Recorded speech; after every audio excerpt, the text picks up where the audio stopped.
Alright, y'all, I appreciate y'all joining me again, but this ain't gonna be a houseboat video.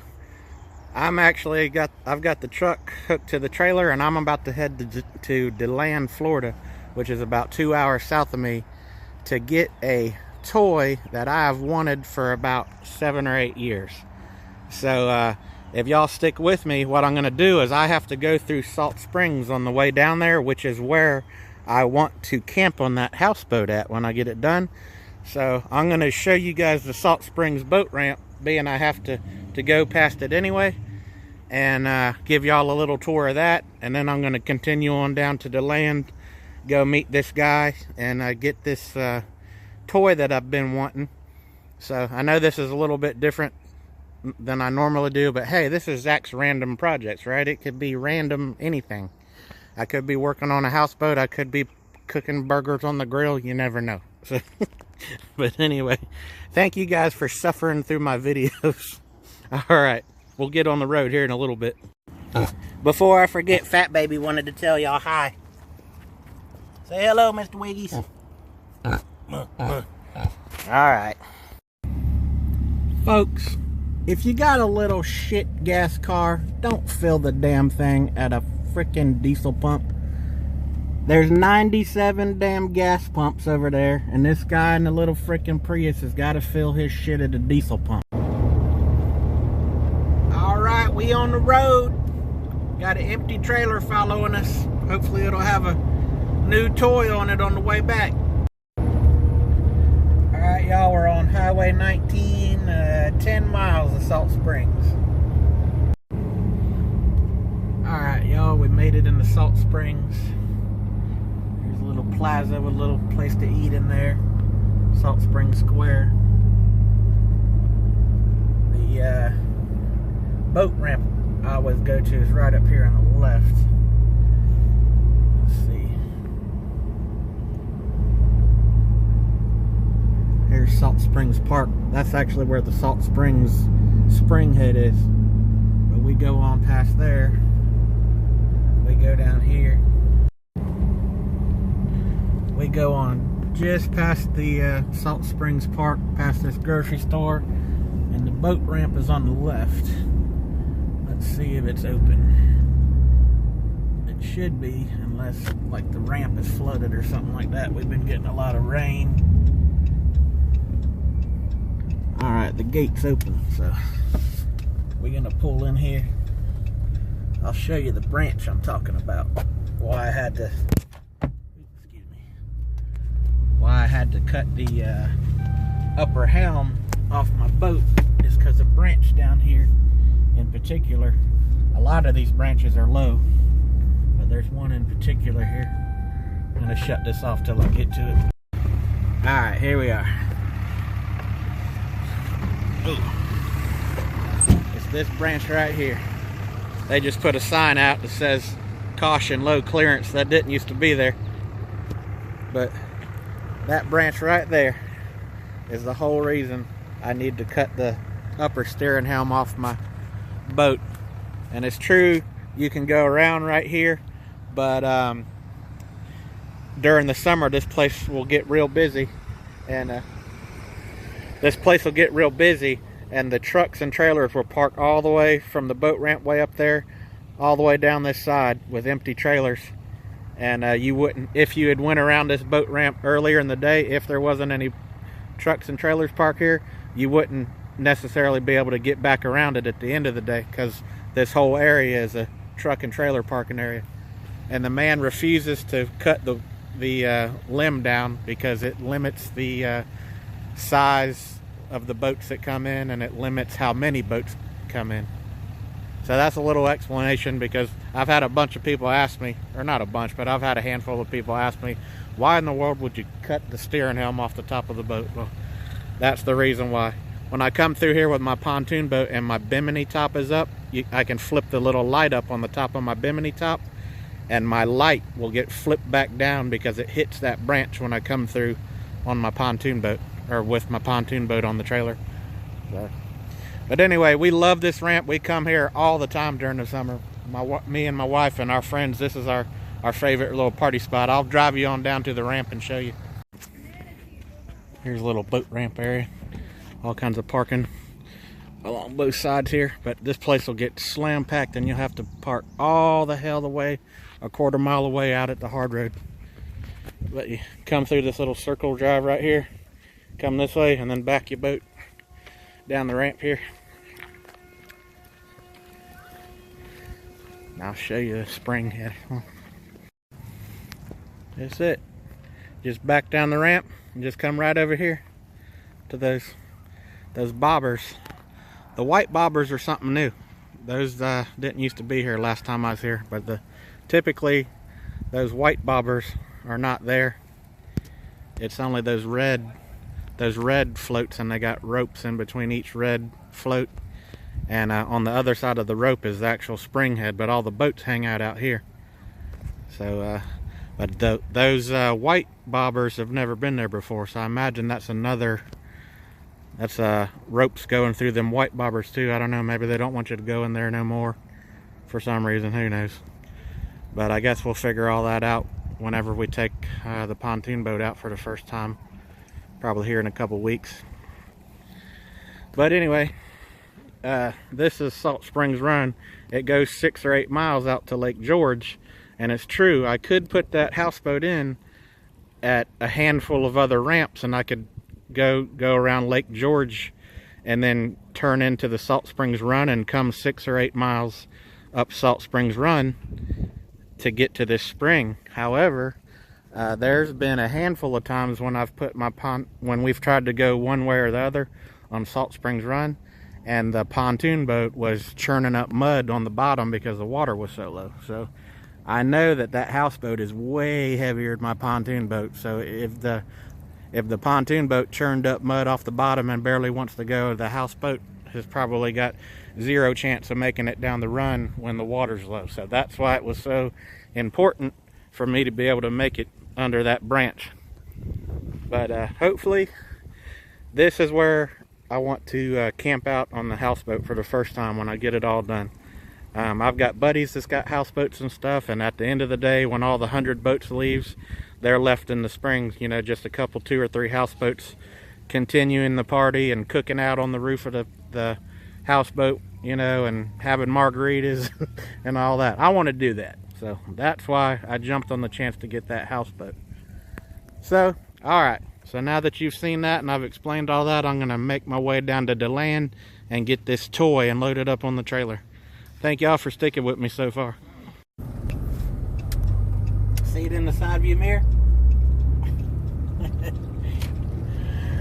We back down in Salt Springs again. I done picked it up. I stopped at the Salt Springs grocery and got me a couple pieces of fried chicken and a Sprite and a couple potato wedges. Don't tell my wife. Today's supposed to be my first day of my diet. But alright, so now I've got probably, I don't know, about an hour before I get back home, and then I'll do a walk around of it for y'all. Alright y'all, just made it home. Here it is. It's a Hoot, is what it's called. H-O-O-T.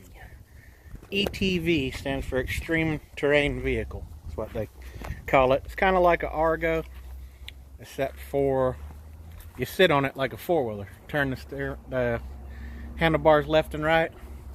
It's got forward, neutral, reverse lever, electric start, fan for the motor, big rack for a big beer cooler.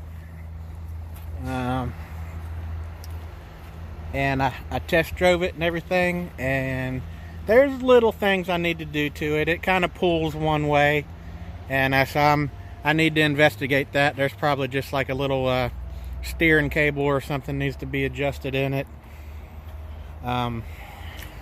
Stuff like that. And then when you turn the handlebars, sometimes it'll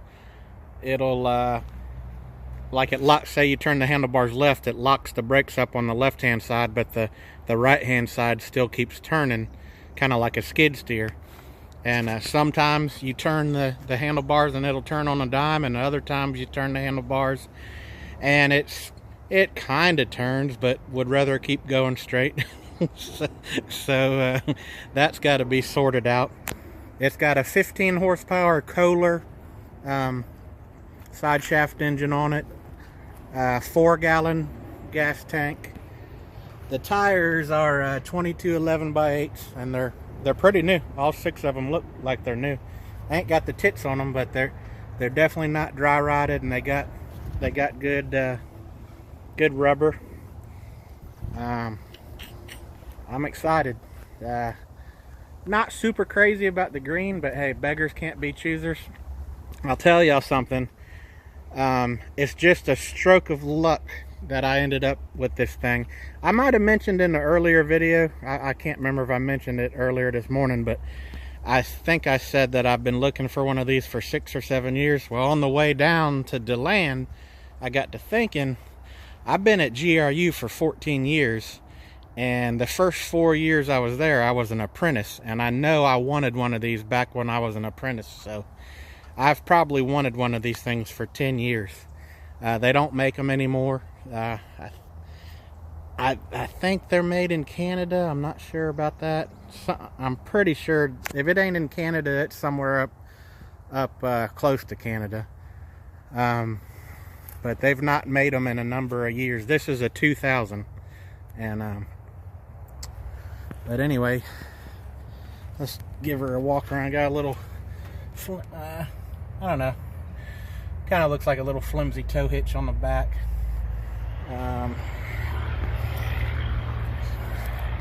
Yeah, all the tires look good. It's got a front receiver hitch, where I think whenever I looked at the picture, of it,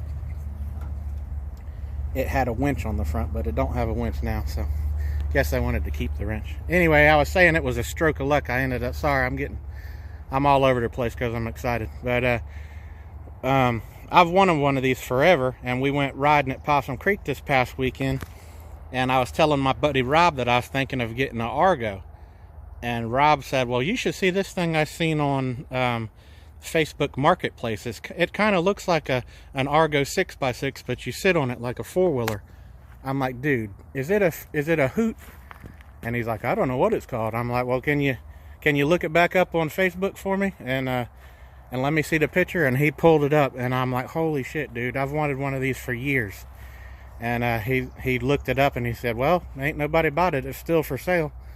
And so he did the whole Facebook thing. He sent the link, or whatever the hell it's called on Facebook. He sent it to my wife, and then when we left Georgia heading back down home, my wife got a hold of the guy that had it for sale, and he said, yeah, he still got it. And so we made arrangements for me to come and get it today, and I'm super excited. And hopefully y'all weren't expecting some kind of brand new shiny machine. It's new to me, but it's not nothing new. It's a 2000. Let me hop up here and see if I can crank her. Get my fat butt up on here. Alright, the dude said you gotta choke it. So we got her choked. Turn the key on.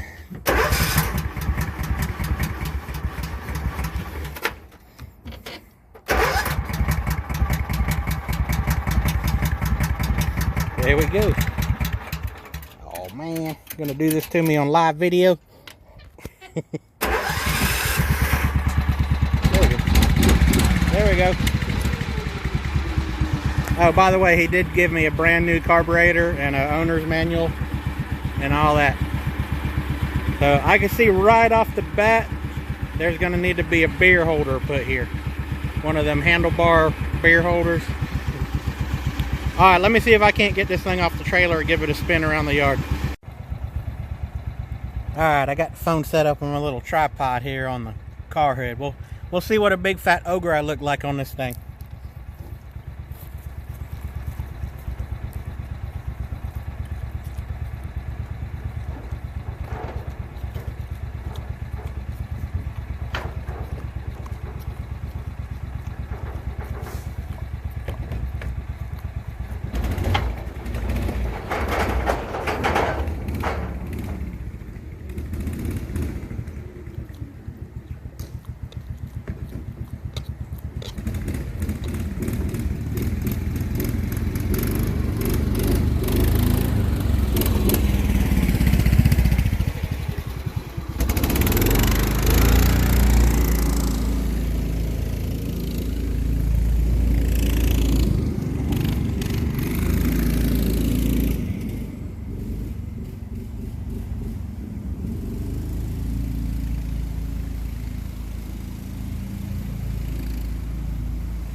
it definitely turns right better than it turns left.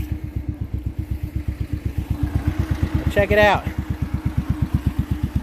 I love it, man. Just got a few little bugs to work out. I've done scared the hell out of Socks. He's around. He went running somewhere. Where'd he go? Oh, here's my sister-in-law just pulled up.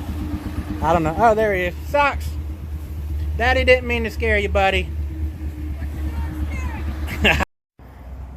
Alright, I'm going to attempt to take y'all on a ride with me. I don't know if this is going to work. We'll see. Hopefully I don't scare Fat Baby too much. Alright. Alright. Gonna put her in forward. Hopefully the steering acts right. Here we go. Whoa!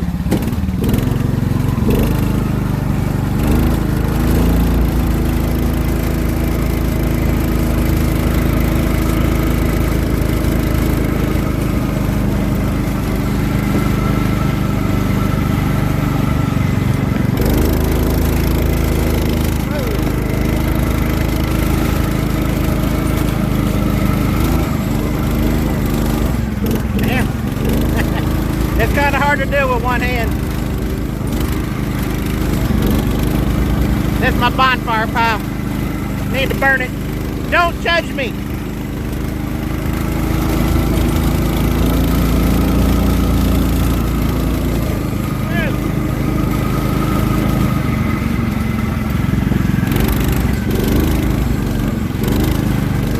My neighbor Clem. Hey, Clem.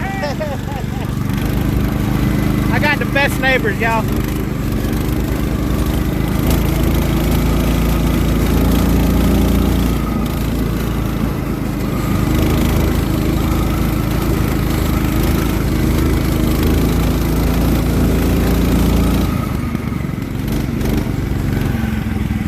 All right, man. I freaking love it. I was doing that one-handed just with the throttle hand, so it probably would have been a little smoother had I had both hands. I've got one of those damn, ooh, a little bit of backfire. I've got one of those damn GoPro cameras that you put on your head. Got the little elastic head mount and everything.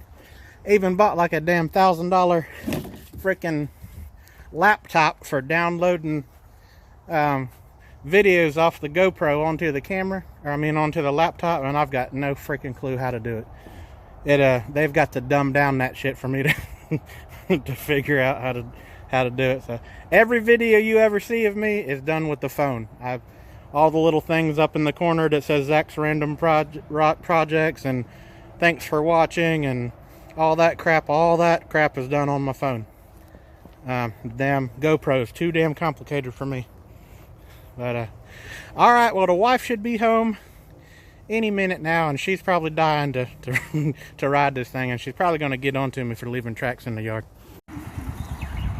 I got evidence the wife did those ruts, so she can't get onto me. Don't hit my truck.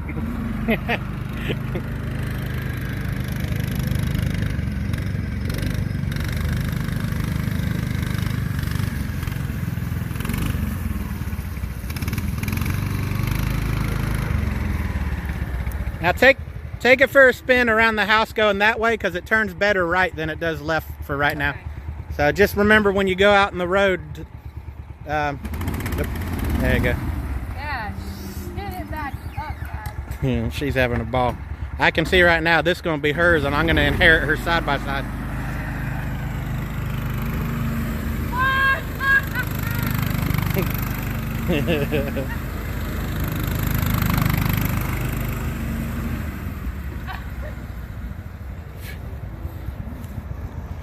That big shit-eating grin.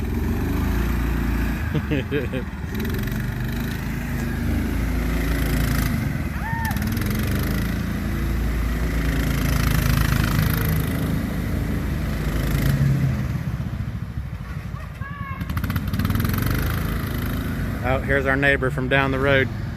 He's like, oh, they got a new toy. Let me come check it out.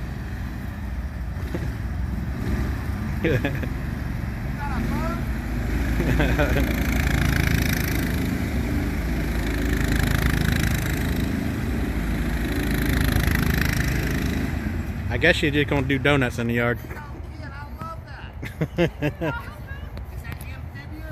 Yeah.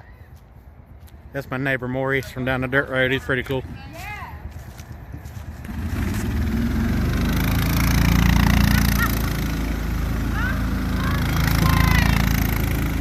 Well, folks, we've created a monster.